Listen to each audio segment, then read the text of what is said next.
We're in a Ford Mustang here. Customer wants me to look at it because it rained heavy and she lost her power windows. She said things on the dash stopped working. She also noticed the carpet was wet. So I'm here trying to move the car and we actually have water dripping. So well, there's your problem, lady.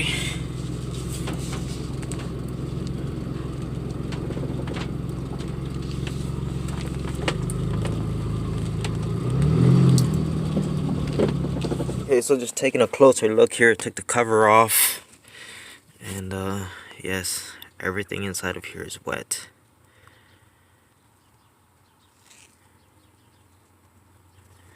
And water is coming from up here. See it dripping right off of there.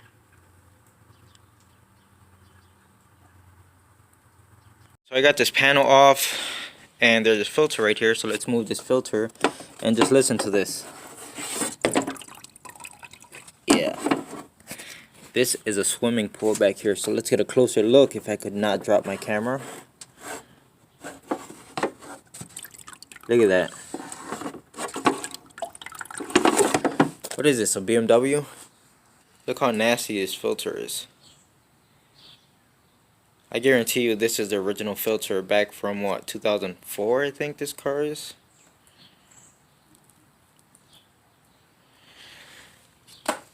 So the draining valve is back there. I don't think you're gonna be able to see it because the water is so dirty.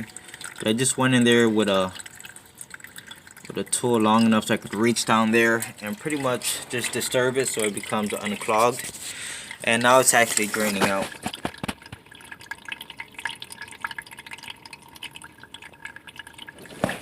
So once it's done completely draining, I'm gonna try to clean it out and make sure it's really clean so this doesn't happen again.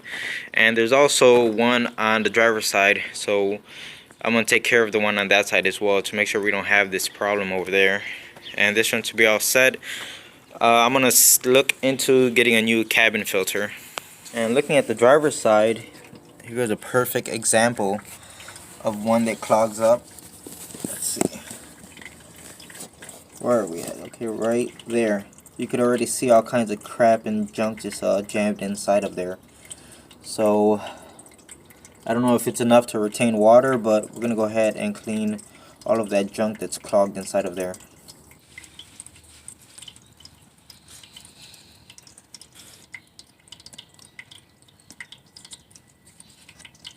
Oh yeah, this thing's full. Oh, it's so nasty. I should have my gloves on. I'm in too deep. Can't go back now. Oh, that's nasty. Okay, so no water is coming out, which means it's not completely filled like the other side was. Oh man, this thing just got finger banged. That's so nasty. Alright, it's clear. I can put my finger all the way through it. So this side is done draining and you could see all the crap down there, and that's what ends up clogging it. So I'm gonna go ahead and try to grab some of that. And by the way, I do have a glove on now. Okay, so back here with this Expedition, we got the old part out. You can see where it's separated from right here. We got the new part from Advanced Auto Parts, and surprisingly I got the correct part, so that's all good. So there goes the old resistor, the one that was all burnt out. We now have the blower motor working, and I still haven't connected this stuff up front, but when I turn the switch here,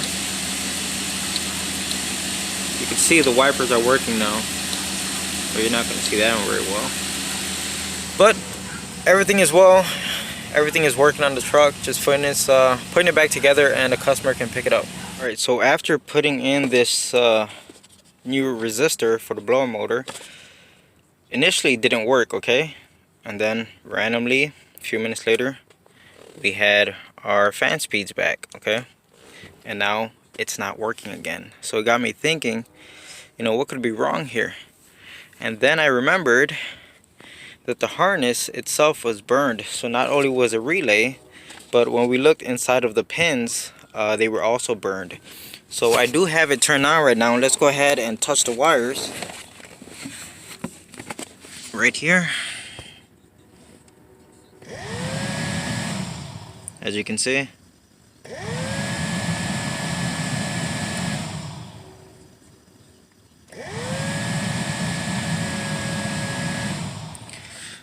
So it looks like we're gonna need a new pigtail right there. Here I have the wiper transmission assembly for that 2013 Expedition that I just had in here. All is well, everything's working good. Customer is like, oh, just throw it out, I don't need it. But then I told him that this motor is actually still good and works fine. So I told him it's worth taking off and keeping because you never know when yours is gonna go bad. So just gonna go ahead and pop this off. Looks like it's held on by 3 8mm back here. So it's better than throwing it out, you know, just keep it at home because you never know. Alright, so I'm back with this 05 Malibu. It's the one that we have a vent control circuit problem. And if I command it on and off, I don't hear any clicking coming from the actual solenoid up there. And I did verify power. I disconnected the harness right there, and there is power, and I get you know, my test light turns on and off, so absolutely no sound coming from it. And here I just happen to have another similar solenoid in my garage, and when I give it power, so that's the noise I'm expecting to hear from the one that's on the car, and we get absolutely nothing from it. And here goes our prize. It was a pain in the butt to get out, but look at that, see how it's cracked? Large evap leak, anyone? So that explains why when we give it power nothing was happening. So I'm gonna go to the store right now and pick up a new one. What sucks is I know it's gonna be a dormant brand because it's pretty much all they carry around here. So that sucks, but it is what it is. The customer is paying for a new one. I have this one kicking around, although it did come off of another car. I think it still works, but it's an old used part and the customer paid for a new one. I'm not gonna do them like that, so they're gonna get a new part despite it being dormant. So even if it fails in 2 years or whatever, at least I did my part. But yeah, interesting to see this, and it's time to go get the new part. So I ended up getting a Duralast part, and honestly I consider Duralast just a slight step above dormant. So but that's what we got. Part looks right. I tested it. It's open, and then when you power it, it closes. So it seems to be working. Just go ahead and slap it back on now. Here we have a Cadillac CTS4, and it's here to get front brake pads as well as rear brake pads. Uh oh, watch out, race car. But also another problem, which I did take the car for a test drive and confirm it, is there's a slight wobble in the steering wheel. It's not a lot, it's very minor.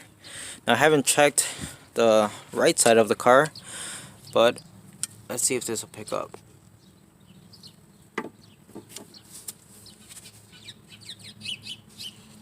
Alright, in focus.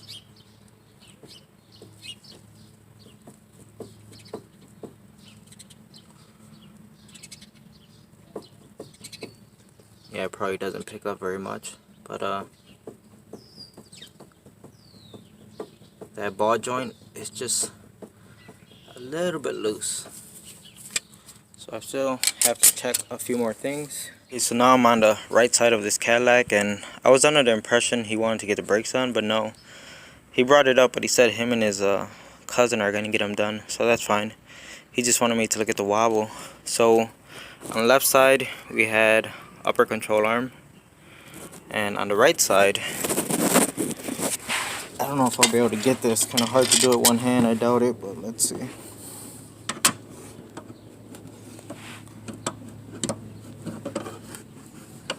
Okay, probably not gonna happen. Anyway, this lower ball joint has a lot of play in it. So he's in one lower control arm, because I don't know if these ball joints are replaceable on these aluminum control arms. I'm not sure about that. But anyway, one lower control arm on the right side, one upper control arm on the left side.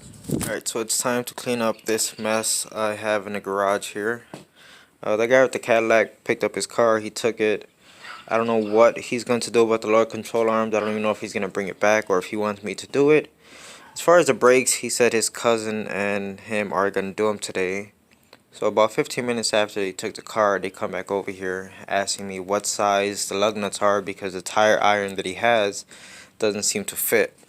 I told him it's a 22 millimeter, and I kind of knew what it was leading up to. So then he asked me if AutoZone rents out sockets. I told him no, most likely you're gonna have to buy it. So of course I was right. He asked me if he could borrow my tools.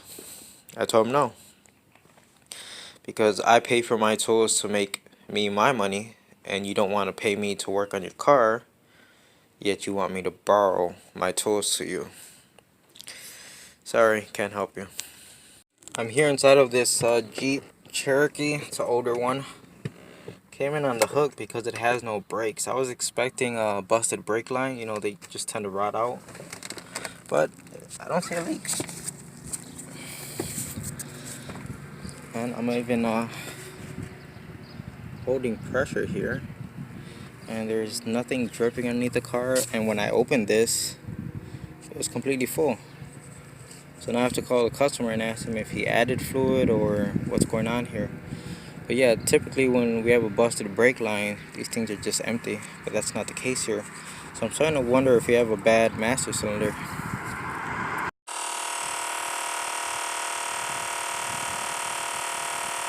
Finally got this Jeep Grand Cherokee into the garage. It was parked like at the end of the block, right? So I go to pick up this Remand master cylinder.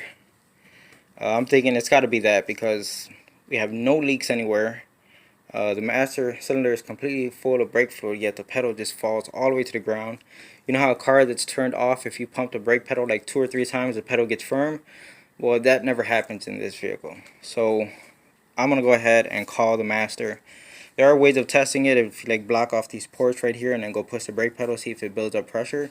But honestly, I don't have anything to block it off, so I'm just going to make the call and swap this piece. It's really cheap anyway, it's really affordable. But we had to push the car from the end of the block over here. So he brought his truck and we're like pushing it with his truck. And then we get to in front of the house, and to come into the driveway there's like a pretty good dip. And I'm like, hold up man, the car still drives, let's just drive it.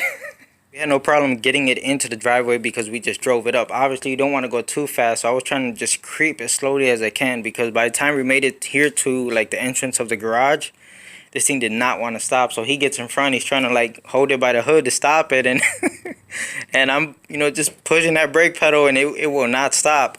So he slowed it down enough to the point where I could just like drop it in park and just call it a day. We got it in here. Yep, so we're just gonna go ahead and get this master changed out, and my friend's stopping by. He's gonna help me with this, so you know, just hang out. He went to go get some beers right now, so Sunday fun day. Alright, so we got the master off. It actually came off really easy. The pain in the butt was getting the actual reservoir off of the master. Put up a fight. It was difficult with my little Mickey Mouse hands. And then here goes the old master. So, just going out on a limb here and hoping that this is the problem. We'll find out. He's gonna go light up his cigarette like a boss. Damn man, guess what? We put this part on and it didn't even fix the problem. We are salty as hell. Nah, I'm just joking. It did fix the problem. I used this to quickly bleed out the system, just pressurized it, and I cracked these 2 lines right here just to get any air out of it. And that was enough to test the brakes. And sure enough, with the car off, if we pump up the brake pedal now, just after like 2 pumps, it builds up pressure, it gets nice and firm. So that was a good sign right off the bat. And turned it on, moved it back and forth, and the brakes actually stopped now. So we made the right call by changing the master cylinder. All thanks to this guy, man. He's like the master techer, like 30 years experience. He does everything with a fucking hammer and a screwdriver, man. I'm just here cleaning a few things up. You know, I want to make my work that I did, make it look nice and presentable. One thing I noticed is that the engine has no oil in it. Checked it a few times and completely dry. It is an old vehicle, it's a 95. It's got a lot of oil leaks on it. I'm sure it's burning oil also. But I got plenty of used oil laying around, so I'm going to go ahead and pour it in until it's full. Used oil is better than no oil, so it's the least I can do. Alright, so I'm done adding oil. I went a little bit past the full mark, but it's okay since it, you know, loses oil like crazy. But yeah, this thing gets nothing but the finest used oil. When I took it out for the first test drive, the oil pressure was at 0 after adding oil. Now look at it.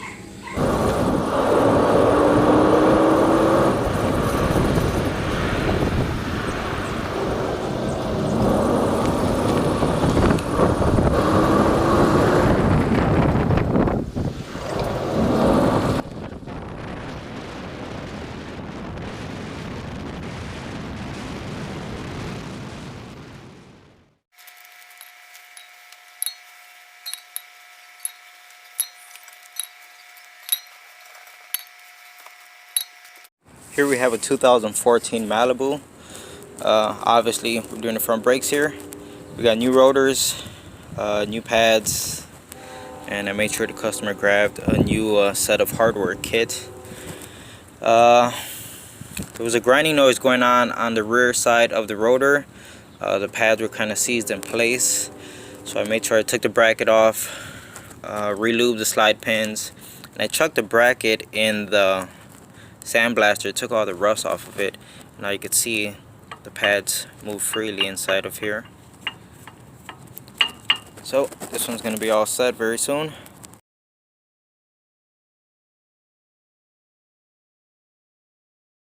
Alright, so once again I'm working on this Jeep Grand Cherokee. Another issue the customer is having is if you try to close the door from the outside, it will not close. It'll basically hit the striker and just bounce right off. But if you lock the door and you close it, it'll stay locked, it'll stay closed. So I'm taking this apart, see what's going on here. One thing I noticed, sorry about this, I don't know if the video is being flipped upside down or what, but basically this is the door handle, okay, and there's the button you push to open the door from the outside. You can see that hinge is just so completely rusty, and you see the plunger that comes out. Now I'm expecting that one piece to go back in. You see it's spring loaded, but it doesn't go back in because it's so rusty. So I'm going to try to free it up and see if it changes anything. Alright, so all I did was hit it with some penetrating fluid and just moved it back and forth until it freed up. And now when I push it, you can see it actually comes back. Alright, so let's go ahead and try it now. There it goes, it locked, or closed, I mean. Push the button. There you go, problem solved. Now I am tempted to take that whole piece off and just chuck it in some rust dissolver to get rid of all that rust. Because simply just putting penetrating fluid on it, I'm not sure how long it'll last like that. Alright, so I got this little piece separated from the actual handle, just held on with one Phillips screw right there. And we're just going to go ahead and chuck this in the rust dissolver for about 30 minutes, and it should do the trick. And it should give us plenty more life out of this part. It should not be getting stuck anytime soon again. Looks like there's going to be a Pine Hollow Auto Diagnostics approved video because no parts required to fix this one. Yeah, so this is pretty nasty. This is the rust dissolver that I initially opened a few months ago. And it's just been sitting here in the garage, and you can see what it's turned into, these big old chunks. Initially it looked like a big old solid block of ice, and I just started crunching it up here. But yeah, this is what it turns into. It just looks like mud. Here I have a 17mm socket. I've had it in here just to see the long-term effects of what the rust dissolver would do. Obviously it's going to eat the metal.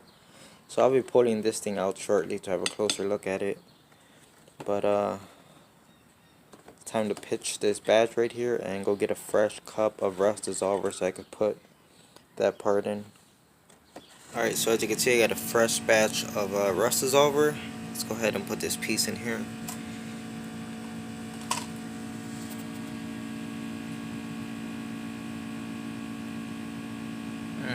I expected it to have much more of a bubbling effect right off the bat, but let's just give it 30 minutes and I'll take it out. I got held up with a few things, so it was in there for about 2 hours actually. But you could see if it would focus what it looks like now, and at this point I'm sure it'll work well. But I think I'm gonna go ahead and chuck it in the sandblaster. And here it is, all done. Looks much better. It's not perfect. I did not want to focus my sandblasting in this area because of the piece of plastic that's here, and I just don't feel like removing it because they get so brittle that they just snap. So I didn't want to harm that part. Everything else looks okay, and it now moves freely. I can't do it with one hand, but it does work. Sprayed it down with some brake parts cleaner to get the grit out of it, and yeah, should be all set. Put a little bit of grease on it, put it back on, and there we go. It's all set.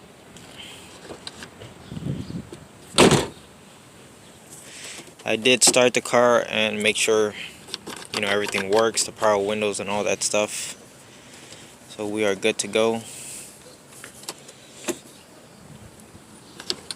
And I slobbered up that piece that we cleaned up with plenty of grease just to kind of slow down the rust process on it.